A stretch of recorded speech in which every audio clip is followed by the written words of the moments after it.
আমার নবী রাহমাতুল লিল আলামিন তাদের পরিচয় দিয়ে দিল, তারা আর অন্য কেউ নয়, যারা হলো আশিক রাসূল, নবী প্রেমিক, যারা আমার নবীর উপর ঈমান এনেছিল, নবীর সাহাবায়ে কেরামদেরকে পরিপূর্ণভাবে মানত। তাদের চেহারাটাই হাসরের ময়দানে জ্বলজ্বল করে উঠতে থাকবে, প্রকাশ হতে থাকবে। এই ৭৩ দলের মধ্যে একটা দল জান্নাতি, সেই জান্নাতি দলটা হলো আহলুস সুন্নাত ওয়াল জামাআতের দল। জবান খুলে মহব্বতের সাথে বলুন মারহাবা।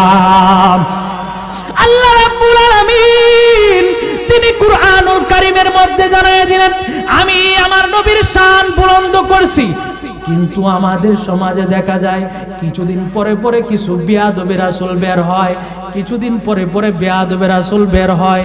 তারা বলে আমার নবীজিকে স্বপ্নে দেখলে জাহান্নামের আগুন হারাম হবে। এটা সম্পূর্ণ ভিত্তিহীন কথা।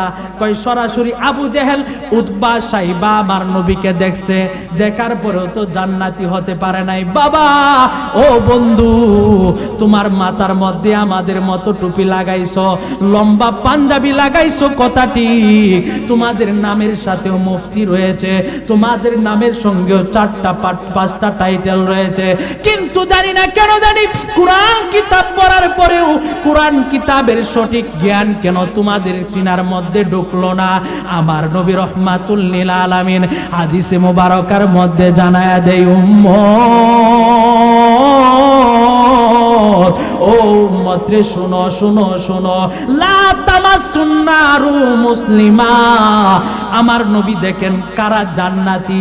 আমার নবী দুনিয়াতে তাই কাশারে মুবাশশারা 10 জনকে জান্নাতের সার্টিফিকেট দিছে, কে দেয় নাই? জুড়ে বলেন দিছে কি দেয় নাই? নবীর যত সাহাবী ছিল যারা আমার নবীকে দেখছে, দেখার কারণে জান্নাতি, কিন্তু শর্ত হলো ঈমানের সাথে দেখতে হবে। মারহাবা বলবেন না? শর্ত হলো ঈমানের সঙ্গে দেখতে হবে। আমার নবী ১৫০০ বছর পূর্বে জানায়া দেয়, আমার সাহাবীরা তো আমাকে সব সরাসরি দেখছে, কিন্তু যেই উম্মত আমি নবী রাহমাতুল লিল আলামিনকে সরাসরি পাবে না, আমি তাদের ব্যাপারে একটা শুভ সংবাদ দিয়ে যায়, তাদের কষ্টের কোনো কিছু নাই, তাদের মনের মধ্যে পেরেশানির কোনো কিছু নাই। ও আমার উম্মতেরা রে, তোমাদের ব্যাপারে আমি একটা শুভ সংবাদ দিয়ে গেলাম, যদিও তোমরা সরাসরি আমি নবীকে দেখতে পারো নাই। লা তামাসসুন নারু মুসলিমা, ঈমানের সঙ্গে কোন মুসলমান যদি আমার নবীকে স্বপ্নে দেখে, স্বপ্নে দেখার সঙ্গে সঙ্গে আমার আল্লাহ সেই ব্যক্তির জন্য জাহান্নামের আগুন হারাম করে দিবে। আওয়াজ করে বলুন সুবহানাল্লাহ। নবী শর্ত দিলেন কি? মুসলমান হতে হবে, ঈমানদার হতে হবে। এখন জ্ঞানী গুণী ভাই বাবাজিরা, জমসাইতের বাবারা, আপনারা বলেন আবু জেহেল কি ঈমানদার ছিল? জুড়ে বলতে হবে, আবু জেহেল কি ঈমানদার ছিল? আবু লাহাব কি ঈমানদার ছিল? উতবা কি ঈমানদার ছিল? ঈমানি আওয়াজে বলেন তারা কি ঈমানদার ছিল? ঈমানের সঙ্গে যারা আমার নবীকে দেখছে গো, আমার নবী জানায়া দেয়, আমি নবী রাহমাতুল লিল আলামিনকে ঈমানের সঙ্গে দেখার কারণে তার জন্য জাহান্নামের আগুনটা হারাম, তার জন্য আমার আল্লাহর জান্নাতটা ওয়াজিব হয়ে যাবে। আমার আল্লাহ তাকে আমি নবীর দিদারের কারণে জান্নাত দান করে দিবে। চিৎকার মেরে বলুন সুবহানাল্লাহ। এখন বলেন, যেই মোল্লা বললো যে নবীজিকে দেখলে জাহান্নামের আগুন হারাম হবে, এই কথা ভিত্তিহীন। আমরা কি মোল্লার কথা মানবো না কিতাবের কথা মানবো? জুড়ে বলেন, কিসের কথা মানবো? হাদিসে পাকের মধ্যে সুনানে তিরমিজির হাদিস বললাম। কিসের কোন কিতাব থেকে? সুনানে তিরমিজির হাদিস। নাসিরউদ্দিন আলবানী হাদিসকে সহিহ বলছে, এরকম ভাবে ইমাম তিরমিজি সহিহ বলছে, একেবারে স্পষ্ট হাসান পর্যায়ের হাদিস। নাসিরউদ্দিন আলবানী হাসান বলছে, তাদের গুরু ঠাকুর বলল হাসান। আজকে তারা কারা যে আজকে প্রকাশিত হয়ে তারা বলতেছে নবীজিকে সরাসরি দেখলে জাহান্নামে, আবু জাহেল, উতবা, সাইবা দেখে জাহান্নাম থেকে মুক্তি পায় নাই, তারা ঈমানের সঙ্গে দেখে নাই। তারা এই বক্তব্য দিয়ে মানুষদেরকে বিভ্রান্ত করছে। আমার নবী বলেন শুধু আমাকে সরাসরি দেখলে জান্নাতি হবে তা নয়, আমি নবীকে যে ব্যক্তি স্বপ্নের মাধ্যমে দেখবে, আমি নবীকে স্বপ্নে দেখার কারণে তার জন্য জাহান্নামের আগুন হারাম, তার জন্য আল্লাহর জান্নাতটা ওয়াজিব হয়ে যাবে। জবান খুলে বলেন আল্লাহু আকবার। কিছুদিন পর পর এরকম বেয়াদব রাসূল বের হয়, কই নবীজিকে দেখলে জাহান্নামের আগুন হারাম হবে, এটার কোনো ভিত্তি নাই। বাইরে ভিত্তি আছে, কিন্তু তোমার নসিবে জুটে নাই, তোমার কলবের মধ্যে ঈমানের নূর নাই, ওলিদের প্রেম নাই, নবীর প্রেম নাই। বন্ধুরে আমার নবী দুনিয়া থেকে চলে গেলেন, রাইখা গেলেন আল্লাহর ওলিদেরকে। সেই জন্য যারা আল্লাহর ওলির কদম ধরছে তারা মাটি কাটতে পারে, দিন মজুর হতে পারে, কিন্তু তাদের সম্পর্কটা দুনিয়ার কারো সাথে লাগাই নাই। ওলিদের কদমে যাওয়ার কারণে তাদের সম্পর্কটা হয়ে গেছে সরাসরি মদিনাওয়ালার সাথে। আমরা আব্দুল হামিদ আল কাদির রহমাতুল্লাহি আলাইহি, মাহবুবুল্লাহ আল কাদির রহমাতুল্লাহি আলাইহি, ওনাদের কদম ধরে মদিনায় যাইতে চাই কি চাই না? আমার মনে জল্পনা কল্পনা যাব আমি সোনার। আচ্ছা, আমরা মোহাম্মদের সাথে বললে আমার নবী এখান থেকে মদিনা থেকে আমাদেরকে ডাক দিতে পারে কি পারে না? আমাদের বাঙ্গা করে এসে কামলিওয়ালা নূরের নবী দিদার দিতে পারে কি পারে না? মোহাম্মদের সাথে বলে আমার মনে জল্পনা কল্পনা যাব আমি সোনার। আমার মনে জল্পনা কল্পনা যাব আমি সোনার। যাব আমি সোনার মদিনা, যাব আমি সোনার মদিনা, না গো যাব আমি সোনার, না যাব আমি সোনার মদিনা, না গো যাব আমি সোনার। এটা লেখছে কে? ওলিউল্লাহ আশিক হুজুর। কে লেখছে? আপনারা সকলে চিনেন না? আব্দুল হামিদ আল কাদির রহমাতুল্লাহ আলাইহির কদম ধরছে, সম্পর্ক হয়ে গেছে মদিনাওয়ালার সঙ্গে। মদিনাওয়ালার সাথে সম্পর্ক লাগার কারণে হয়ে গেছে মাওলার সাথে সম্পর্ক। ওলিউল্লাহ আশিকির শান আজকে দেখেন আল্লাহ কত উপরে তুলে দিছে। কত আলেমের দিকে মানুষ আঙ্গুল তুলে গালি দেয়, কিন্তু দেখেন ওলিউল্লাহ আশিকির হুজুরকে নিয়ে কেউ কোনো ধরনের কথা বলে না, না, না। কারণ আল্লাহর ওলির কদম ধরার কারণে, হক পথে থাকার কারণে আব্দুল হামিদ আল কাদির রহমাতুল্লাহি আলাইহি উনার জিন্দা কারামত এই দুনিয়ার জমিনে, বাংলার জমিনে এমন এক আশিকি পয়দা করে দিছে যে আব্দুল হামিদ আল কাদির রহমাতুল্লাহ আলাইহি মগবাজার দরবারে ওলিউল্লাহ আশিকির মতো ফুল ফুটায় বুঝায় দিয়ে গেছে মগবাজার দরবার শরীফে কোনোদিন কোনো ভণ্ডামি চলে না। এটা হক পন্থী, হক আল্লাহর ওলির দরবার শরীফ। কথা বলেন ঠিক কিনা? এই আল্লাহর ওলির দরবার থেকে যে আলেমরা বের হয় তারা সাধারণ কেউ নয়। আমাদের সামনে কিতাব লাগে না, যদিও আমাদের আলেমরা কিতাব নিয়ে যায়, কিতাব লাগে না ইনশাআল্লাহ। ওলি আল্লাহদের ফয়েজে, মদিনাওয়ালার ফয়েজে আমাদের এই সিনাটাই আল্লাহর রহমতে এক একটা সিনা, আশিক রাসূলদের সিনা এক একটা কলব আমার আল্লাহ রাব্বুল আলামিন এই তাদের কিতাবের লাইব্রেরির মতো এক একটা লাইব্রেরি বানায় দিয়েছে। মারহাবা বলেন না? আসেন আসেন, কে কার কত দলিলের প্রয়োজন? আমাদের কিতাব লাগবে না ইনশাআল্লাহ। সিনাতে যা আছে তা ফখর করে বলি না, এটা মগবাজার হুজুর কেবলার চরণ দুলি নিয়ে বলছি। যদি কারো হিম্মত থাকে আজকে জমসাইটে ঘোষণা দিয়ে গেলাম, কিতাবের প্রয়োজন নয়, জাত প্রয়োজন। এখান থেকে ইনশাআল্লাহ এই সিনার এলেম দিয়ে তার উত্তর দিব। আপনারা বলেন আশিক রাসূল যারা, তারা কাউকে কি ভয় পায়? কিন্তু আমরা জঙ্গিবাদে বিশ্বাসী, কাহারো ঘরে আক্রমণে বিশ্বাসী, মাজারে আক্রমণে বিশ্বাসী। গরু চুরি করে কি করে না? মসজিদপুর করছে না গরু চুরি? কয় মাজারে বন্ডামি চলে, বাজারে সিজদা চলে, মাজারে শিরিক চলে। আমাদেরকে গালি দেয়, কয় বেদাতি শিরিকি। যদি আমরা শিরিকি বেদাতি হই তোমরা আমাদেরকে গালি দাও, এই শিরিকি বেদাতি আমাদেরকে বলো। অথচ আমরা কোনোদিন মাজারে যায় সিজদা করি? বলেন আমরা সিজদা করি? বলেন না আমরা সিজদা করি? শিরিকের কোনো কাজ করি? তারা যে গরু চুরি করলো শিরিকের নাম দিয়ে। অথচ মুর্শিদপুর দরবার শরীফে কোনো মাজারই নাই, হক্কানি একজন আল্লাহর ওলির দরবার, যেখানে আশিক রাসূলরা আসে। আপনাদের যেরকম প্রতিষ্ঠান আছে আমাদের প্রতিষ্ঠান আছে, আমরা দ্বীনি শিক্ষা দেই। মুর্শিদপুর দরবার শরীফে এলমে শরীয়ত এবং এলমে তরিকতের শিক্ষা দেওয়া হয়, মানুষদেরকে মদিনাওয়ালার প্রেম, হক শিক্ষা দেওয়া হয়। আপনারা বলেন যারা মুর্শিদপুর দরবার শরীফ থেকে গরু চুরি করলো তাদেরকে আমরা চোর ছাড়া অন্য কিছু বলতে পারি? আল্লাহর ওলিদের সাথে বেয়াদবি করছো, অবশ্যই আমার আল্লাহ এই দুনিয়ার জমিনের মধ্যে শাস্তির ব্যবস্থা করবে। কথা বলেন ঠিক কিনা?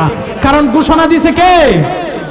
আল্লাহ রাব্বুল আলামিন বলেন আলা ইন্না আউলিয়া আল্লাহি লা খাউফুন আলাইহিম ওয়া লা হুম ইয়াহজানুন।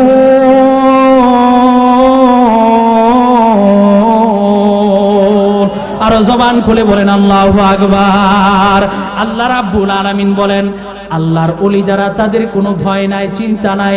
হাদিসে কুদসির মধ্যে আমার আল্লাহ জানায়া দেয়, মান আদালি ওয়ালিয়ান ফাকাদ আযানতুহু বিল হারবে।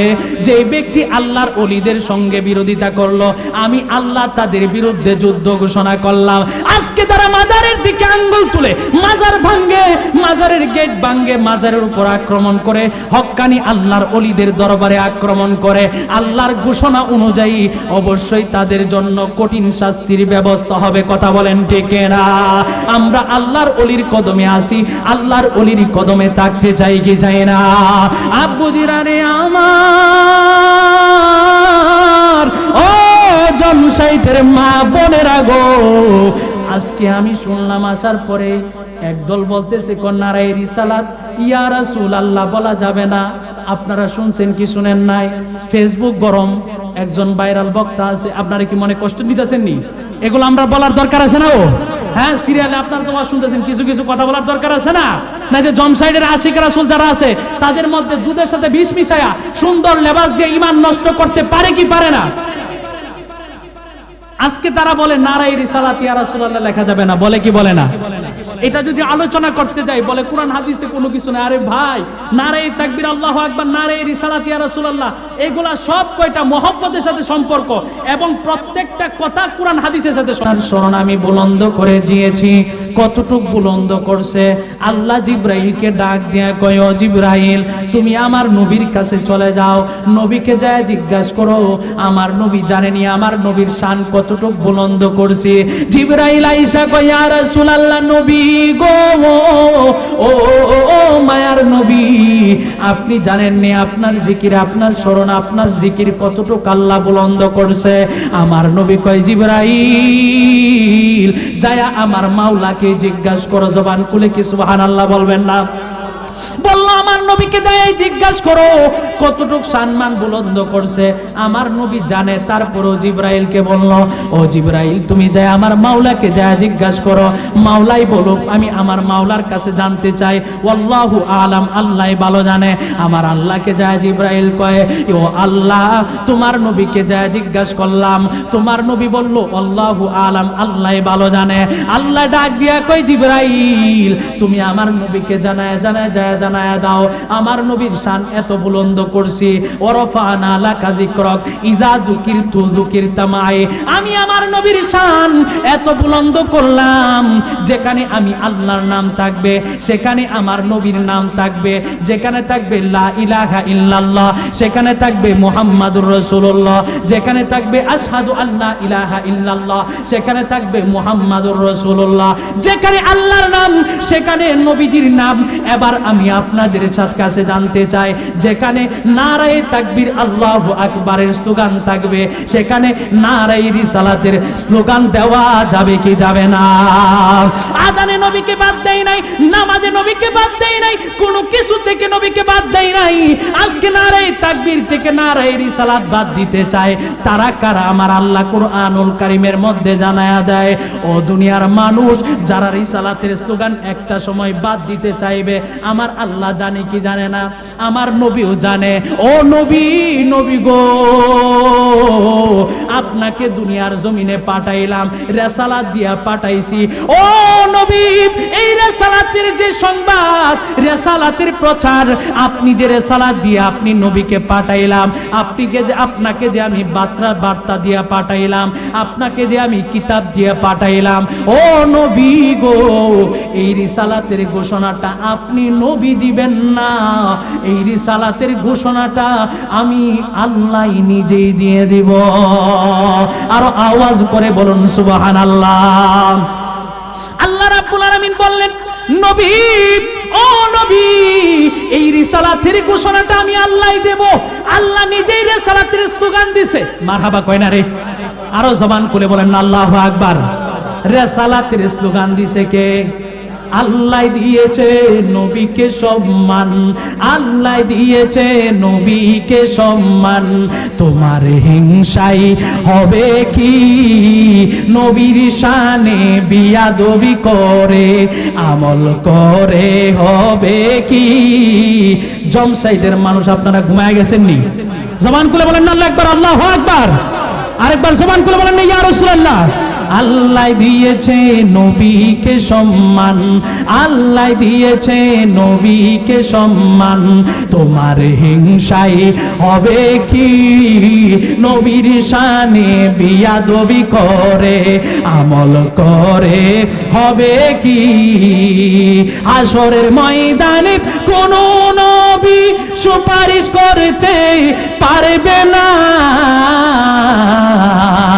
মোর নবী সুপারিশ করবেন, মোর নবী সুপারিশ করবেন।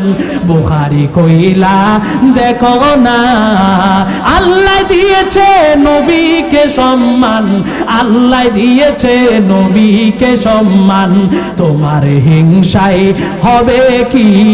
আওয়াজ করে বলুন ইয়া রাসূলুল্লাহ। আমার আল্লাহ ডাক দিয়া কয় নবী গো, ও নবী, মায়ার নবী, রাসালাতের ঘোষণাটা আমি আল্লাহ দিয়ে দিচ্ছি।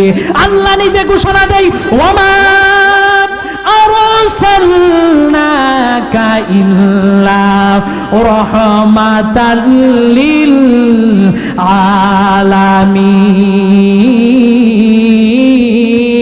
আলামিন। আর আওয়াজ করে বলুন আল্লাহু আকবার। আল্লাহ বললেন নবী, ওমা আরসালনাকা ইয়া রাসূলুল্লাহ, আমি আপনাকে পাঠাইছি। এই যে আরসালনা, রিসালাত, নারায়ে রিসালাত বলি না আমরা, এই যে নারায়ে রিসালাত বলি, এটাই হলো আরসালনাকা থেকে নারায়ে রিসালাত মানে রিসালাত। নারা শব্দের অর্থ হলো উঁচু করা, বুলন্দ করা। এটা হলো ফার্সি শব্দ। এই শব্দটা আবার উর্দুতেও ব্যবহার হয়। নারায়ে তাকবীর, তাকবীর মানে হলো আল্লাহর বরত্ব, আল্লাহর মহত্ব। আর নারা মানে হলো উঁচু করা। নারায়ে তাকবীর আল্লাহর মহত্ব, আল্লাহর গুণ উঁচু করার জন্য আমরা যখন বলি নারায়ে তাকবীর, আল্লাহর বরত্ব উঁচু করো, আল্লাহর শান উঁচু করো, আল্লাহর শানের জুড়ে তাকবীর দাও, তখন এই মাহফিলের মধ্যে শ্রোতারা আল্লাহু আকবার বলে চিৎকার দেয়। আল্লাহু আকবার বলবেন না? নারা শব্দটা আপনারা বুঝতেছেন নি? নারা শব্দটা ফার্সি শব্দ, এটা উর্দুতে ব্যবহার হয়। নারা মানে হলো উচ্চ করা, বুলন্দ করা। তাকবীর মানে হলো আল্লাহর পবিত্রতা ঘোষণা দেওয়া, আল্লাহর মহত্তা ঘোষণা দেওয়া, আল্লাহর বরত্বতা ঘোষণা দেওয়া। নারায়ে রিসালাত, নারা মানে উঁচু করা, রিসালাত মানে হলো নবীজির রিসালাত, নবীজির আগমন, নবীজি যে নবুয়ত নিয়ে আসলেন, নবীজির যে সর্বশ্রেষ্ঠ গ্রন্থ 104 খানা কিতাবের মধ্যে সবচাইতে শ্রেষ্ঠ গ্রন্থ কুরআনুল কারীম নিয়ে আসলেন। সবচাইতে শ্রেষ্ঠ নবী, সবচাইতে শ্রেষ্ঠ গ্রন্থ নিয়ে দুনিয়ার মধ্যে আসলো। যখন নারায়ে রিসালাত বলে নবীর প্রেমে পাগল হইয়া ইয়া রাসূলুল্লাহ, ইয়া হাবিবাল্লাহ বলে স্লোগান দেয়। এখন আমি আপনাদের কাছে জানতে চাই, এই দুইটা শব্দের মধ্যে কুরআন হাদিসের বিরোধী কোনো কথা আসেনি? জবান খুলে বলেন, কোরআন হাদিসের বিরোধী কোনো কথা আছে? কারণ রিসালাতের ঘোষণাটা সর্বপ্রথম দিছে কে? জবান খুলে বলেন কে? আল্লাহ নিজেই দিচ্ছেন, ওমা আরসালনাকা, নবী আপনাকে পাঠাইছি। আর আল্লাহর তাওহীদের ঘোষণা, একত্ববাদের ঘোষণার যখন প্রয়োজন হয়েছে, আমার নবীকে আল্লাহ ডাক দিয়া কয়, নবীজি, ও মায়ার নবী, দয়াল নবী গো, নূরের নবী গো, এই একত্ববাদের ঘোষণাটা আপনি নবী রহমাতুল লিল আলামিন দিবেন।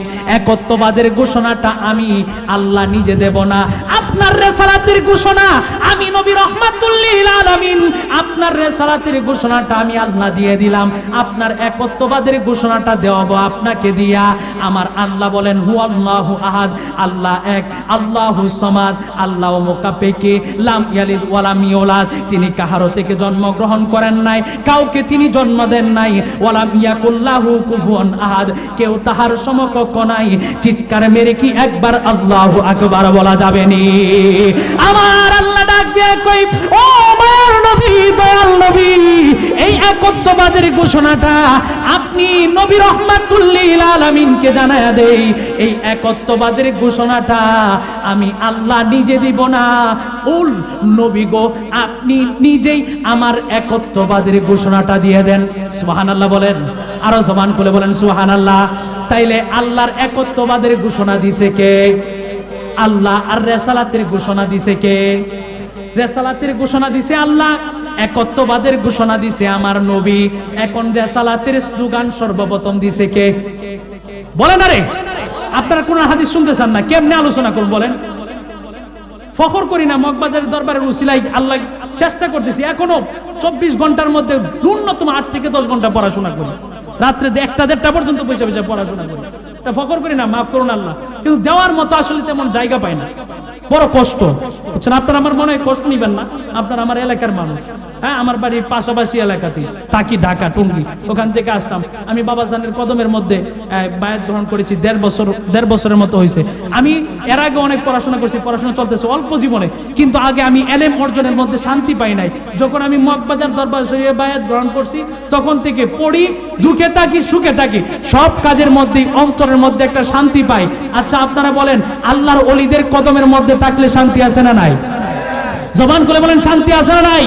সেই জন্য যারা মগবাজার দরবারে বায়াত হয়েছেন, আপনারা পাশাপাশি আরেকটা বাইকে নেওয়ার চেষ্টা করবেন, দাওয়াত দিয়ে নিয়ে একবার নিয়ে তাদেরকে নিয়ে আশা করি একটা মাহফিলে যদি বসায় দেন, মগবাজার দরবার শরীফে যে মুরাকাবা চলে মনে হয় জান্নাতি পরিবেশ চলতেছে, একটা মানুষ সেখানে বসলে আশা করি মগবাজার হুজুর কেবলার সামনে বসলে তার নজরে মুরাকাবার উসিলায় তার কলবটা আমার আল্লাহ পরিবর্তন করে দিবে। আমরা চাই কি চাই না যে এই হক দরবার শরীফে যে আমাদের সাথে ঐক্যবদ্ধ হয়ে মুর্শিদ কেবলার কদমে থেকে আমরা মদিনাওয়ালার দিদার চাই কি চাই না? যেই কথার মধ্যে ছিলাম, তাহলে তাওহীদের ঘোষণা দিছে কে? তাওহীদের ঘোষণা দেওয়া হয়েছে নবীকে দিয়া।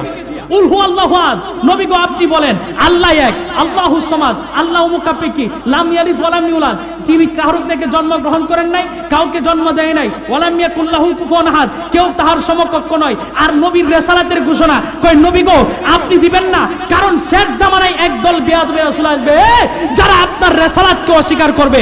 আপনারা বলে কেন এখন আমাদের এই সমাজের মধ্যে এরকম আছে না নাই? এই রিসালাতকে অস্বীকার করবে, সেই জন্য যাতে করে আপনার রিসালাতের দিকে আঙ্গুল তুলতে না পারে, সেই জন্য আমি আল্লাহ আপনার রিসালাতের ঘোষণা দিয়ে দিলাম। চিৎকার মেরে বলুন আল্লাহু আকবার।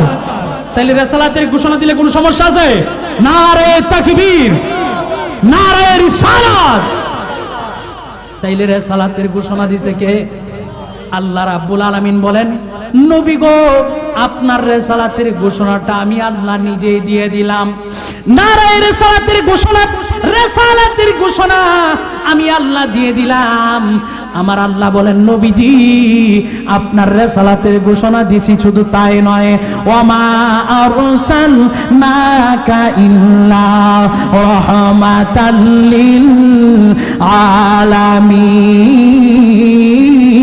আলামিন। আওয়াজ করে বলুন আল্লাহু আকবার। নবী আপনাকে আমি রহমত বানায়া পাঠাইছি। নবী আপনাকে আমি কতটুক জায়গার রহমত বানাইলাম? আলহামদুলিল্লাহি রাব্বিল আলামিন। ও নবী গোটা সৃষ্টি জগতের জন্য আমি আল্লাহ হলাম রব, আর আপনি নবী রহমাতুল লিল আলামিন হলেন রহমত। কেমন রহমত আমার নবী রহমাতুল লিল আলামিন? আমার নবী একদিন আলীকে ডাক দিয়া বলেন আমার নবী আমাদের জন্য কেমন রহমত? আমার নবী সকল সৃষ্টি জগতের জন্য রহমত। 18,000 আলম, 80,000 মাখলুকাত, সকল সৃষ্টির জন্য নবী রহমত। আপনারা বলুন তো যদি নবী রহমাতুল লিল আলামিন না হইতো পৃথিবীর কোনো কিছু টিকতো নেই। কারণ আল্লাহ নিজে প্রকাশ হয়েছেন নবীজির কারণে। কোন নবীকে আল্লাহ বাদশাহী দান করেছেন, কোন নবীকে আমার আল্লাহ ক্ষমতা দান করেছেন, মুআজিজা দান করেছেন। কিন্তু আমার আল্লাহ বলেন ও দুনিয়ার মানুষ শোনো, আমি কোন নবীকে বাদশাহী দান করলাম? সুলাইমান নবীকে সারা পৃথিবীর বাদশাহী দান করেছি। কোন নবীকে আমি আল্লাহ বলেছি খলিলুল্লাহ, কোন নবীকে বলেছি নাজিহুল্লাহ, কোন নবীকে বলেছি সফিউল্লাহ। কিন্তু আমার আখিরি নবী এমন একজন নবী যাকে আমি খলিলুল্লাহ বলি নাই, নাজিহুল্লাহ বলি নাই, সফিউল্লাহ বলি নাই। আমার প্রিয় হাবিবকে হাবিবুল্লাহ বলে ডাক দিয়েছি। জবান খুলে মহব্বতের সাথে বলুন সুবহানাল্লাহ। আল্লাহর একজন পয়গম্বর যার নাম হলো সাইয়্যিদুনা ইদ্রিস। নাম কি? আমার নবী যেদিন মেরাজে গেছে জান্নাত দেখা আল্লাহর কাছে বলতেছে আল্লাহ ও মাবুদ তোমার দরবারে ফরিয়াদ জানাই, এই জান্নাতের মধ্যে আমার গুনাহগার উম্মতকে দিও। সুবহানাল্লাহ বলবেন না? আমার নবী জান্নাতের মধ্যে থাকে নাই। কিন্তু রে বাবা, আমার নবী যতজন পয়গাম্বর দুনিয়াতে পাঠাইলেন তার মধ্যে একজন নবীর নাম ছিল সাইয়্যিদুনা ইদ্রিস। জবান খুলে বলতে হবে নবীর নাম কি? সাইয়্যিদুনা ইদ্রিস আল্লাহর একজন পয়গাম্বর। সাইয়্যিদুনা ইদ্রিস আল্লাহর এমন একজন নবী, আল্লাহর এমন একজন পয়গাম্বর যিনি সর্বক্ষণ আল্লাহর ইবাদতের মধ্যে থাকতেন, সমস্ত দিন আল্লাহর জিকির করতেন। সাইয়্যিদুনা আদমের পরে উনার ছেলে নবুয়তের দায়িত্ব পালন করে শীষ নবীর পরে নবুয়তের দায়িত্ব পালন করেন সাইয়্যিদুনা ইদ্রিস, যার ব্যাপারে আমার আল্লাহ রাব্বুল আলামিন কুরআনুল কারীমের মধ্যে জানায়া দেয়, ওয়াজকুর ফিল কিতাবি ইদ্রিস ইন্নাহু কানা সিদরা ইন্নাহু কানা সিদ্দীকান নাবিয়্যা ওয়া রাফা'নাহু মাকানান আলিয়া। আওয়াজ করে একবার জবান খুলে বলুন আল্লাহু আকবার। এই সাইয়্যিদুনা ইদ্রিস আল্লাহর এমন একজন পয়গাম্বর যিনি, যার মাধ্যমে আমার নবী হাদিসে পাকের মধ্যে বলেন পৃথিবীর ইতিহাসে সর্বপ্রথম কলমের লেখা শুরু হয়েছে সাইয়্যিদুনা ইদ্রিসের মাধ্যমে। আর এই আলোচনা ওয়াজের মাধ্যমে সমাবেশ করে আলোচনার মাধ্যমে দিনের দাওয়াত দেওয়া সর্বপ্রথম শুরু হয়েছে সাইয়্যিদুনা ইদ্রিসের মাধ্যমে। তিনি সর্বক্ষণ আল্লাহর জিকির করতেন। তিনি একটা কাজ করতেন, তিনি কাপড় সেলাই করতেন। কাপড় সেলাই করে যেই কাপড় তিনি বানাইতেন শালীন পোশাক, সেই শালীন পোশাক নিজেও পরতেন, তার উম্মতদেরকেও পরতে দিতেন। কিন্তু তিনি চাইরানা পরিশ্রমী গ্রহণ করতেন না। আল্লাহর পয়গাম্বর সাইয়্যিদুনা ইদ্রিস এমন একজন নবী, কিতাব প্রমাণ করে উনি যখন কাপড় সেলাই করে এক একটা সেলাইয়ে তিনি আল্লাহর তাসবিহ জপে, মনে মনে তিনি আল্লাহর জিকির করেন। সমস্ত দিন তিনি রোজা রাখতেন। ইফতারের সময় যখন হইতো আল্লাহ জান্নাত থেকে উনার জন্য খাবার পাঠায়া দিত। আওয়াজ করে কি একবার বলা যাবে আল্লাহু আকবার? ইফতারের সময় হইলে জান্নাত থেকে খাবার পাঠাইতো। ইদ্রিস নবী খাবার গ্রহণ করতেন, যতটুকু খাবার থাকতো সেটা আবার আল্লাহর কাছে চলে যাইতো। পরের দিন তিনি রোজা রাখতেন। রোজা রাখার পরে যখন ইফতারের সময় হইতো আল্লাহ আবার জান্নাত থেকে খাবার পাঠাইতো। ইদ্রিস নবী খাবার খাইতেন, যতটুকু থাকতো ততটুকু আবার আমার আল্লাহর দরবারে চলে যাইতো। মালাকুল মউত আজরাইল ডাক দিয়া কয়, মাবুদ ও আল্লাহ, তোমার দরবারে একটা ফরিয়াদ জানাই। তোমার পয়গাম্বর এমন ইদ্রিস নবী যার কালিমার দাওয়াতের কারণে তার রাজ্যের মধ্যে, তার দেশের মধ্যে মানুষ কালিমা পড়ে সকলেই ঈমান গ্রহণ করতেছে, সকলেই শিক্ষিত হয়ে গেছে। ইদ্রিস নবীর সময় খুব উন্নত পরিবেশ ছিল, উন্নত মানুষ ছিল, সকলেই শিক্ষিত ছিল। ইদ্রিস নবী উনার আমল দেখা মালাকুল মউত আজরাইল ডাকে দিয়া কয়, আল্লাহ ও মাবুদ, তুমি যদি আমাকে অনুমতি দাও তাইলে তোমার নবী ইদ্রিসের সঙ্গে আমি বন্ধুত্ব করতে চাই। আর জবান খুলে বলবেন না সুবহানাল্লাহ? মালাকুল মউত বলে, আল্লাহ তুমি যদি আমাকে অনুমতি দাও তাইলে তোমার পয়গাম্বর ইদ্রিসের সাথে আমি বন্ধুত্ব করতে চাই। মালাকুল মউত আজরাইল যখন আল্লাহর কাছে ফরিয়াদ জানায়, আল্লাহ ডাক দিয়া কই, মালাকুল মউত রে, তুই আমার কাছে অনুমতি চাইছস, যা আমি তোরে অনুমতি দিলাম, তুই যাই আমার পয়গাম্বর ইদ্রিসের সাথে বন্ধুত্ব কর। মালাকুল মউত মানুষের সুরত দইরা ইদ্রিসের কাছে চলে আসছে। আল্লাহর পয়গাম্বর ইদ্রিস হাতের মধ্যে তাসবিহ নিয়া আল্লাহ আল্লাহ বলে আল্লাহর নামের জিকির করে। আয়েশা মালাকুল মউত সালাম দিয়া কয়, ও আল্লাহর পয়গাম্বর ইদ্রিস, আমি আপনার সঙ্গে বন্ধুত্ব করতে আসলাম, আপনার সঙ্গে আমি ভাইয়ের বন্ধুত্ব করতে আসলাম। এবার ইদ্রিস নবী ডাক দিয়া কয়, তুমি কোন জায়গা থেকে আসছো? আমি তোমাকে চিনি না, আমি তোমার সম্পর্কে জানি না, আমি না যাই না কারোর সাথে বন্ধুত্ব করতে পারি না, কারণ দুনিয়ার বন্ধুত্বটা এটা দুনিয়ার বন্ধুত্ব না, দুনিয়ার বন্ধুত্বটা মূলত আখিরাতের সাথে সম্পর্ক। কথা বলেন ঠিক কিনা?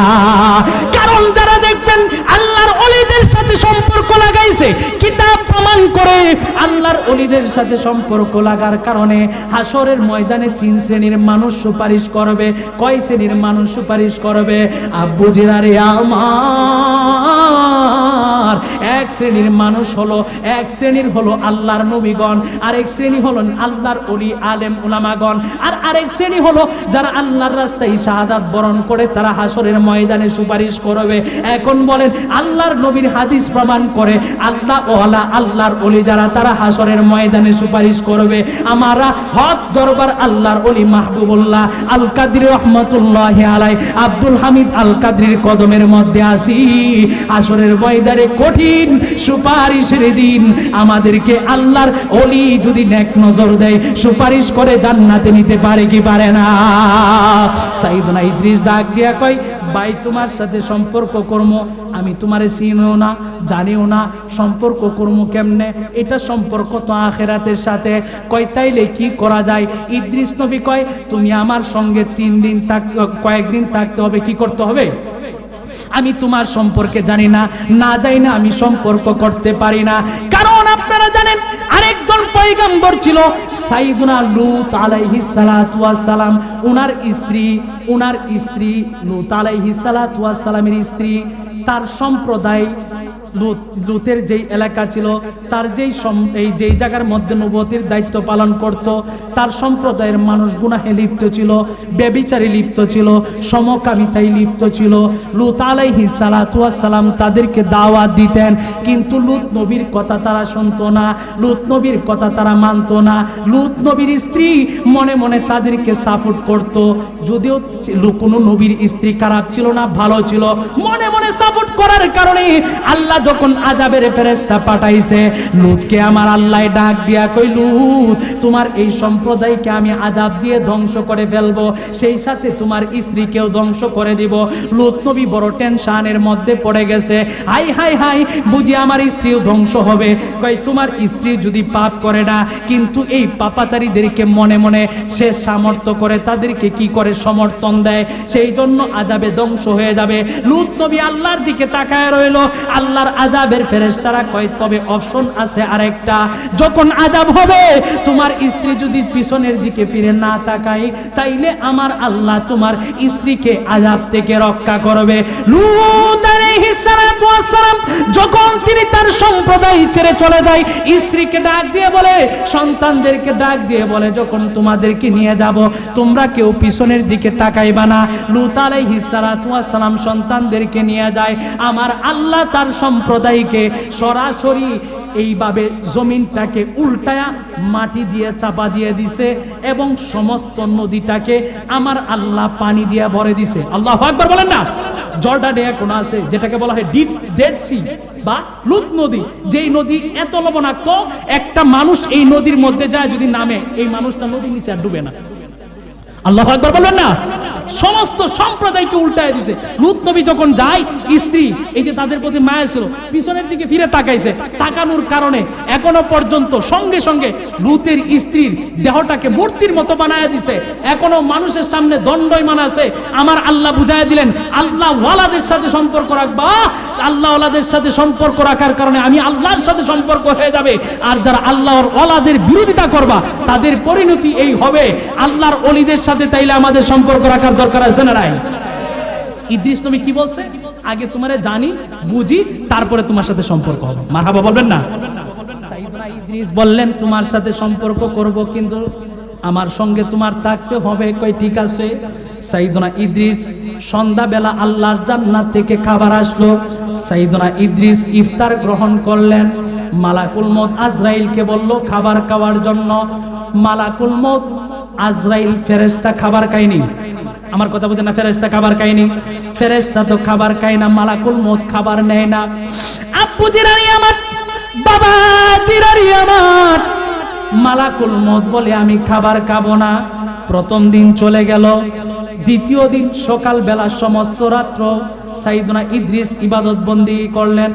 মালাকুল মউত সারা রাত্র ইবাদত বন্দিগি করলো। সকাল হওয়ার পরে সাইয়েদনা ইদ্রিস মালাকুল মউতকে বলল আমি একটু সফরে বের হব, আপনি আমার সঙ্গে বের হবেন? মালাকুল মউত বললেন হ্যাঁ, আমিও আপনার সঙ্গে সফরের মধ্যে বের হব। সাইয়েদনা ইদ্রিস যখন তিনি সফরে বের হলো, ওনার সঙ্গে মালাকুল মউত বের হলো। কিছু দূর যাওয়ার পরে মালাকুল মউত আজরাইল একটা ফল বাগান দেখতে পাইছে, দেখা সাইয়েদনা ইদ্রিসকে বলে, ও আল্লাহর পয়গাম্বর চলেন আমরা এই বাগান থেকে ফল খাই।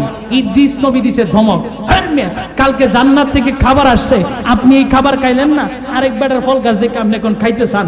মারহাবা বলবেন না? আল্লাহু আকবার বলবেন না?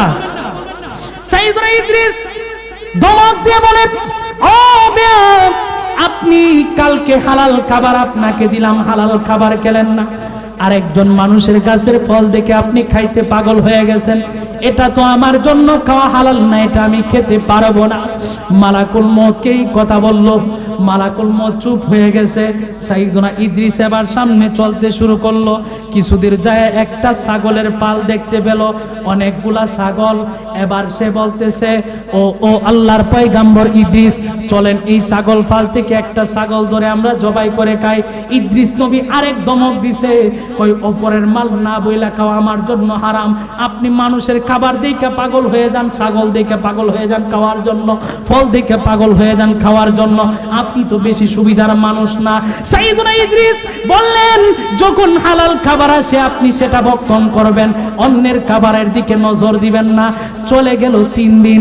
তৃতীয় দিন এবার হাতের মধ্যে ধরছে, দইরা ডাক দিয়া কয়, ও আমার সঙ্গী, 3 দিন যাবত তুমি আমার সঙ্গে, তোমার ব্যাপারে আমার সন্দেহ হচ্ছে, মনে হয় তুমি মানুষ হবে না, অন্য কেউ হবে। এবার মালাকুল মউতকে যখন আল্লাহর শপথ দিয়ে জিজ্ঞাসা করলো, এবার বলতে শুরু করলো, হ্যাঁ আল্লাহর পয়গাম্বর ইদ্রিস, আমি কোনো মানুষ নই, আমি হলাম আল্লাহর ফেরেশতা আজরাইল। চিৎকার মেরে কি একবার বলা যাবে আল্লাহু আকবার? সাইয়েদনা ইদ্রিসকে আবার ডাক দিয়া কয়, ইদ্রিস ডাক দিয়া কয়, মালাকুল মউত, ও আল্লাহর ফেরেশতা, তুমি কি উদ্দেশ্যে আমার কাছে আসছো? তুমি যে রূহ কবজ করো সেই মালাকুল মউত নি? কয় হ্যাঁ। তুমি কি আসছো আমার জান কবজ করতা? কয় না, জান কবজ করার জন্য আসছি না। কয় তাইলে কিসের জন্য আসছো? কয় আপনার সাথে বন্ধুত্ব করতে আসছি। মালাকুল মউত এবার বলে, আপনি কি আমার সাথে বন্ধুত্ব করতে রাজি হবেন? ইদ্রিস নবী আবার ডাক দিয়া কয়, মালাকুল মউত, ও মালাকুল মউত, তোমার সাথে আমি সম্পর্ক করতে পারি, কিন্তু শর্ত আছে 3টা। কয়টা? জবান খুলে বলতে হবে কয়টা? কয় শর্ত আছে 3টা। এই 3টা শর্ত যদি আপনি মানেন তাইলে আপনার সাথে সম্পর্ক করতে পারি, এছাড়া আপনার সাথে আমি সম্পর্ক করব না। কয় শর্ত 3টা কি? 1 নাম্বার শর্ত, ইদ্রিস বলেন, ও মালাকুল মউত, 1 নাম্বার শর্ত হলো, শুনো, যেদিন আর মালাকুল মউত 1 নাম্বার শর্ত হলো, 1 নাম্বার শর্ত হলো, তুমি যে মানুষদেরকে মৃত্যু দাও, একবার তুমি আমাকে মৃত্যু দাও, যাতে করে আমি মৃত্যুর স্বাদ গ্রহণ করে, যাতে করে আমি ইবাদত বন্দেগী বেশি করে করতে পারি। একবার তুমি আমার রূহটা কবজ করো। মালাকুল মউত বলে, আমি আল্লাহর হুকুম ছাড়া তো মানুষের রূহ কবজ করতে পারি নাই। মালাকুল মউতকে বলল, তুমি আল্লাহর কাছ থেকে হুকুম নাও। সাইয়েদনা ইদ্রিস আল্লাহকে ডাক দিয়ে বলতেছেন, ও আল্লাহ, তোমার নবী ইদ্রিসের সঙ্গে বন্ধুত্ব করতে আইসা তো বিশাল সমস্যায় পড়ে গেলাম, শর্ত দিছে তার রূহ কবজ করতে, আল্লাহ তোমার অনুমতি আছে? আল্লাহ ডাক দিয়া কই, ও মালাকুল মউত আজরাইল, তোমাকে অনুমতি দিলাম, তুমি তার রূহ কবজ করো। আরো জোরে বলবেন না সুবহানাল্লাহ? বন্ধুরে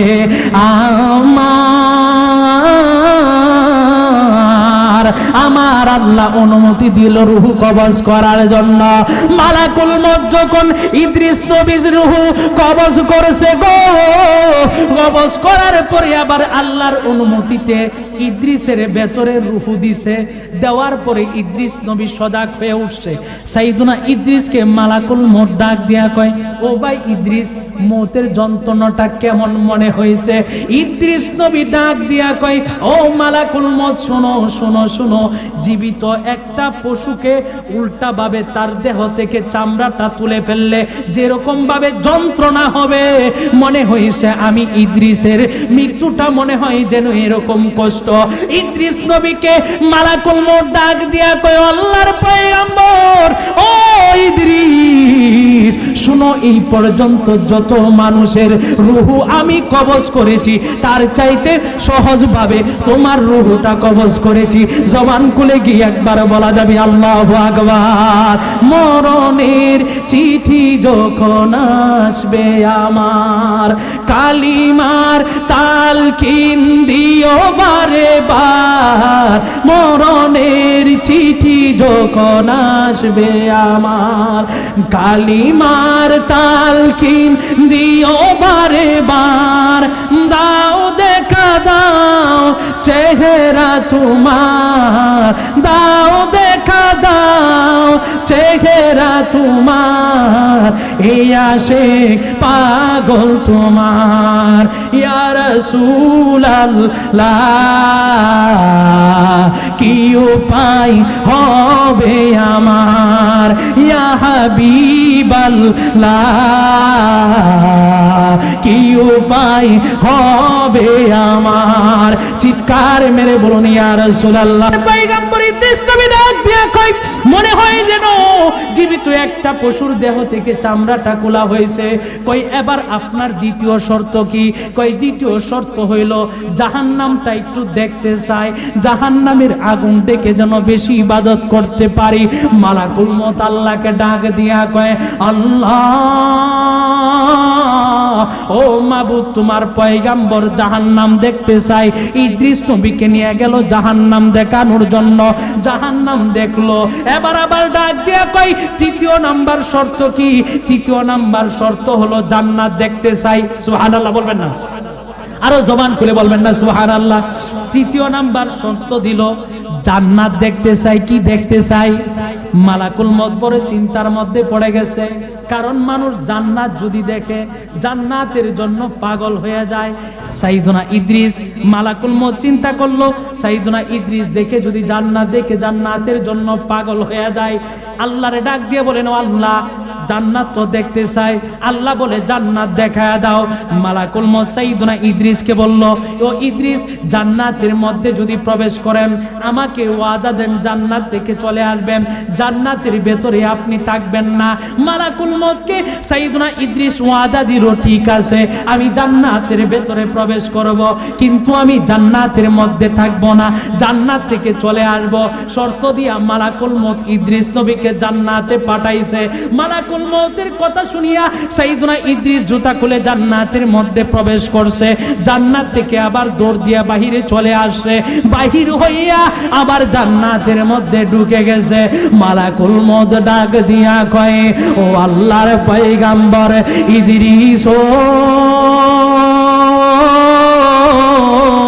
ও পয়গম্বর ইদ্রিস, আপনি না বললেন জান্নাতের মধ্যে প্রবেশ করার পরে জান্নাত থেকে বের হয়ে আসবেন, আপনি আবার কেন জান্নাতের মধ্যে ঢুকে গেলেন? ইদ্রিস নবী ডাক দিয়া কয়, মালাকুল মউত তুমি আমাকে শর্ত দিছিলা জান্নাতে ঢুকে বের হওয়ার জন্য, আমি জান্নাত থেকে ঢুকে বের হইলাম, তোমার ওয়াদা তো আমি পালন করছি। সুবহানাল্লাহ বলবেন না? কই এখন তুমি কি করবা, তোমার চিন্তা কি? মালাকুল মউত এবার ডাকতি মালাকুল মউতকে বলে, শোনো আমি আর জান্নাত থেকে বের হব না, কারণ মানুষ একবারই মৃত্যুবরণ করে, একবারেই মৃত্যু হয়, আর মৃত্যুর উপরে একবারই জাহান্নাম দেখে। সকলেই জাহান্নাম একবার দেখবে, ইমানদারও জাহান্নাম দেখবে। জাহান্নাম দেখার পরে আমার আল্লাহ জান্নাত দান করবে, আর জাহান্নামী হইলে ডাইরেক্ট জাহান্নাম দান করবে। জাহান্নাম থেকে জান্নাতের সুখ শান্তি দেখবে। ইদ্রিস নবী কয়, তোমার ওয়াদা যে আল্লাহর ওয়াদা, আমি জাহান্নামও একবার দেখছি, কিন্তু তুমি আবার শর্ত দিলা জান্নাতের মধ্যে প্রবেশ করার জন্য, প্রবেশ করে বের হয়ে চলে আসার জন্য, আমি তোমার ওয়াদাও পালন করলাম। এবার শোনো, আমি জান্নাতের মধ্যে প্রবেশ করছি। কোন ঈমানদার যখন জান্নাতের মধ্যে প্রবেশ করে, আল্লাহর ওয়াদা হলো আমার আল্লাহ কোন ঈমানদারকে জান্নাত থেকে বের করে দেয় না। আমি ইদ্রিস যেহেতু জান্নাতের মধ্যে প্রবেশ করছি, আমি আর জান্নাত থেকে বের হয়ে আসবো না। মালাকুল মউত এবার টেনশনে পড়ে দাঁড়ায় রয়েছে। আল্লাহ ডাক দিয়া কয়, মালাকুল মউত, ও মালাকুল মউত, তোমার টেনশনের কোনো কিছু নাই।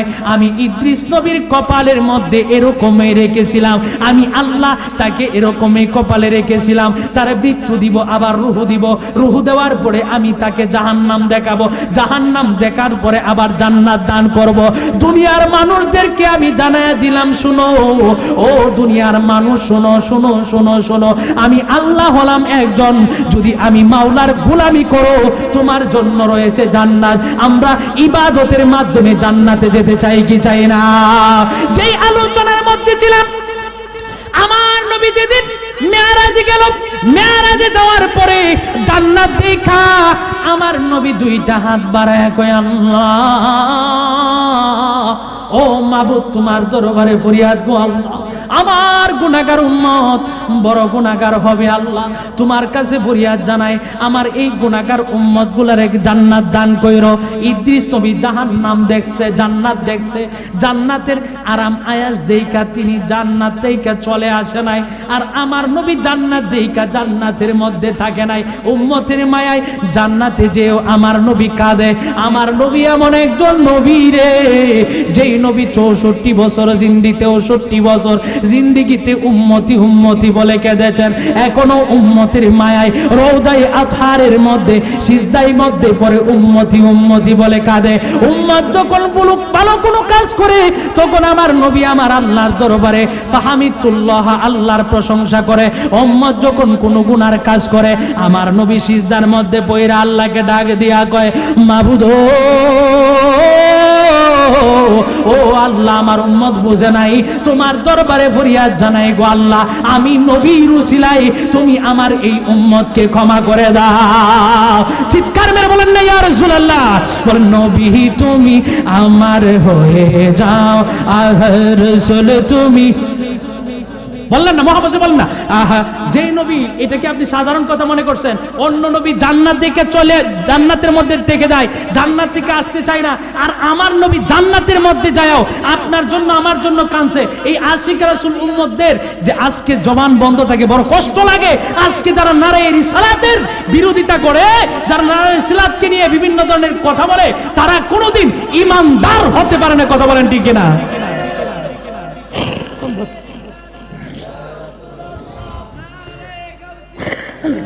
নারে তাকবীর, নারে রিসালাত, নারে গাউসিয়া, মুত্তাফিকুর রাসূল, প্রধান বক্তার আগমন। সকলে বলেন না মারহাবা। তাহলে সেই নবীজির নারায়ে রিসালাত কি ফালতু স্লোগান না সঠিক স্লোগান? সকলে বলেন ফালতু স্লোগান না সঠিক স্লোগান? এতক্ষণ আলোচনা করলাম, আপনারা বুঝেন নাই? এই নবী কি সাধারণ নবী? রিসালাতের কথা সর্বপ্রথম বলছে কে? বুঝলাম না, আপনারা কি আমার কথা বুঝেন নাই? জবান করে বলেন না, আজকে ঈমান ধ্বংস করে দিচ্ছে, মানুষের ঈমান শেষ করে দিচ্ছে, কিন্তু রিসালাতের কথা সর্বপ্রথম বলছে কে? আরো জবান করে বলেন বলছে কে? দুই হাত তুলে বলেন বলছে কে? আর আল্লাহ তাওহীদের কথা বলছে আমার নবী রহমাতুল আলামিনকে দিয়ে ঘোষণা দেওয়া হয়েছে। যে রিসালাতের কথা আমার আল্লাহ স্বয়ং নিজে ঘোষণা দিল, বলল হাবিব আপনার রিসালাতের ঘোষণা আমি দিয়ে দিচ্ছি। সেই নবীজির রিসালাতের ঘোষণা স্লোগান যদি দেওয়া হয়, আমরা সেটা বুঝতে পারি। যেখানে রিসালাতের স্লোগান থাকে সেখানে ঈমানের গন্ধ থাকে, যেখানে রিসালাতের স্লোগান নাই সেখানে ঈমান নাই। কথা বলেন ঠিক কিনা? কারণ ১৫০০ বছর পূর্বে আবু জেহেল, উতবা, সাইবা তারাও এক খোদা লা ইলাহা ইল্লাল্লাহকে মানতো, কিন্তু সমস্যা ছিল আমার নবীকে নিয়ে। কথা বলেন ঠিক কিনা? কথা বলেন ঠিক কিনা? আবু জেহেলের মেয়ে এই, আর আবু জেহেল গিয়েছিল আল্লাহর নবীর কাছে পরীক্ষা করার জন্য পাথর নিয়ে, মুস্তবি সহ অনেক কিতাবের মধ্যে আসছে, যা বলছে ও মুহাম্মদ ভাতিজা, আজকে আমার হাতের মুঠার মধ্যে কি আছে, যদি তুমি বলতে পারো তাইলে তোমার কাছে কালিমা পড়ে আমি মুসলমান হয়ে যাব। আবু জাহেল যায় বলছে, আমার নবী নবুয়তের জমানে বলে, ও চাচা শুনেন, আপনার হাতের মুঠোর মধ্যে কি আছে সেটা আমার বলতে হবে না, আপনার হাতের মুঠোর মধ্যে যা আছে তাকে জিজ্ঞাসা করেন আমি কে। আরো জমান করে বলেন না সুবহানাল্লাহ। সিয়াসিত্তার হাদিস মুসলিম সহ আসছে, পাথর জবাব দিবে না তো দিবে কে? আমার নবী যখন রাস্তা দিয়ে হাঁটতো, পাথর আমার নবীকে সালাম দিত। আজকের নবীর রেসালাত, নবীর রেসালাতের স্লোগানকে ফালতু স্লোগান বলো। পাথর চিনল, গাছে চিনল, মাছে চিনল, পশু চিনল, পাখি চিনল। শুধু আমার নবীকে চিনছে তা নয়, আমার নবীজির কদমে যাওয়ার কারণে সাহাবীদের মর্যাদা এমন হয়ে গেছে। এক সাহাবী ডাক দিয়ে বলছে, এই আকাশের মেঘ জমিনের মধ্যে বৃষ্টি দে। যতক্ষণ বৃষ্টি চাইলো বৃষ্টি দিল, বৃষ্টি বন্ধ হ, সঙ্গে সঙ্গে আমার আল্লাহ বৃষ্টি বন্ধ করে দিয়েছে। আর জোরে বলবেন না সুবহানাল্লাহ। ফারুক আজম চিঠি লিখছে দরিয়া নীলের কাছে, এই দরিয়া নীল, যদি তুই মাওলার হুকুমে পরিচালিত হস, আমি উমর চিঠি লিখে দিচ্ছি, এই দরিয়া নীলের মধ্যে যেন আরেকটা প্রাণ না যায়, এই চিঠি তোকে দিয়ে দিলাম। যদি আল্লাহর হুকুমে নাজিল হস, পানি আসস, সঙ্গে সঙ্গে তুই পানিতে ভরপুর হয়ে যা। দরিয়া নীলের মধ্যে চিঠি ছাড়ছে, আইসা দরিয়া নীল পানিতে ভরপুর হয়ে গেছে। নবীজির সাহাবীর যদি এরকম মর্যাদা হতে পারে, আমার নবীর মর্যাদা কত। আজকে বলে নবীজির রেসালাতের সুগান দেওয়া যাবে না। আজকে যারা বলে নবীজির রেসালাতের সুগান ফালতু সুগান, তারা এক নাম্বারের ফালতু। কথা বলেন ঠিক না? যে রেসালাতের সুগান দিছে কে? জবান করে বলেন কে? কেউ যদি এই কথা বলে আমরা এটা মানবো নাকি? তাহলে নবীজির ভালোবাসার দরকার আছে না নাই? ভাই আসছে, দেরি করা ঠিক না, একটু মহব্বত দিতে বলেন না। নবী তুমি আমার হয়ে যাও, আহা রাসূল তুমি আমার হয়ে, আহা নবী তুমি আমার হয়ে যাও, আহা রাসূল তুমি আমার হয়ে যাও। আমি তোমার, তুমি আমার, একবার কথা দাও। আমি তোমার, তুমি আমার, একবার কথা দাও। নবী তুমি আমার হয়ে যাও, আহা রাসূল তুমি আমার হয়ে যাও। তোমায় ভালোবাসি হৃদয়ের টানে, মন বসে না কোনো কাজে তোমায় বিহনে। ইয়া রাসূলুল্লাহ বলেন না, তোমায় ভালোবাসি হৃদয়ের টানে, মন বসে না কোনো কাজে তোমায় বিহনে। গুনাহগার মতো ডাকে একবার ফিরে চাও, আহা গুনাহগার মতো ডাকে একবার ফিরে চাও। নবী তুমি আমার হয়ে যাও, আহা রাসূল তুমি আমার হয়ে যাও। চিৎকার মেরে বলুন ইয়া রাসূলুল্লাহ।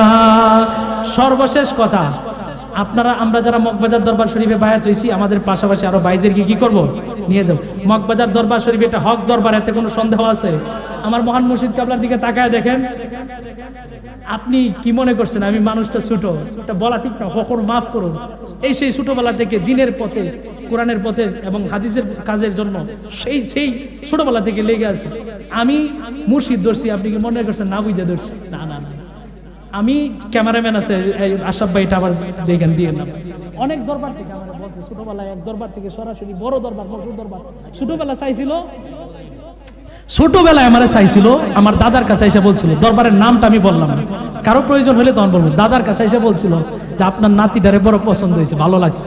এই ছেলের চেহারার মধ্যে, আল্লাহ মাফ করুন, চেহারার মধ্যে আলেমের নূর দেখা যায়। বড় দরবার থেকে বড় আলেম বলছিল আমার, যদিও আমি একেবারে নগণ্য, কিচ্ছু নাই আমার, কেন জানি মহব্বত ছিল। তারা বলছিল যে আপনার নাতিটারে দিয়ে দেন, আমরা দরবার থেকে পড়ামু, সবকিছু করবো, তার যত খরচ থাকে সব আমরা বহন করবো। তো দাদা তখন বলছিল যে সমস্যা নাই, সমস্যা নাই, আমার নাতি পড়াশোনা করুক, আপনাদের কাছেই তো আছে। মনে হয় যে মগবাজার আমি বায়াত হবো। এরপরে আরো অনেক দরবার থেকে আমাকে বলছে, অনেক দরবারে আমি গেছি, এবং কিছু কিছু দরবার আছে তারা বলে আমি তাদের দরবারে মরি। আল্লাহু, আমি কোন পীরের হাতে হাত দিই না। তো আমি ছোটবেলা থেকে যখন আমি আমার দাদা হুজুর কেবলার কথা শুনতাম, আমি কোনোদিন চিনিও না। আর উনি যে আমার দাদা হুজুর কেবলা যে মগবাজারের পীর সাহেব হুজুর, এটা আমি জানতাম না, সত্যিকার কথা যেটি আশিক হুজুরের কাছে শুনতাম, কেন যেন একটা মহব্বত ছিল। তারপরে যখন টঙ্গীতে আসলাম, চিনলাম আব্দুল হামিদ আল কাদের, ও কাদরিয়ার থাকতে তখন থেকে চিন্তাম, একটা মহব্বত ছিল। তখন এই হুজুর কেবলার সাথে সাক্ষাৎ হলো। অনেক পীর, আমি অনেক জায়গায় গেছি, অনেক দরবারে ঘুরছি, সবাই হক, সবাই সঠিক, কিন্তু আমি আমার দৃষ্টিতে, আমি অনেক জায়গায় গেছি, আমার কাছে আমার বাজানটা ভালো লাগছে, বুঝছেন? ভাইজান তো চমৎকার বলতে পারে, কি জানি কয়, কে কি ডাইকা আনে তারে না, কেমনে জানি বলেন না, ডাইকা আনবে তারে, তাই না ভাই? তো আসলে এই যাই হোক, এটা ভাইজান গাইবো। তখন দেখা গেছে কি, আসলো, ভালো লাগলো, বায়াত হইলাম। পীর মুর্শিদের কাছে যাবেন, দুনিয়া চাওয়ার জন্য যাবেন না, আল্লাহকে পাওয়ার জন্য যাবেন। সুখে দুঃখে পীর মুর্শিদ কথা স্মরণ রাখবেন, আল্লাহ রাসূলের কথা স্মরণ রাখবেন। দুঃখের সময় কলবে শান্তি থাকবে, সুখের সময় শান্তি থাকবে, সবসময়।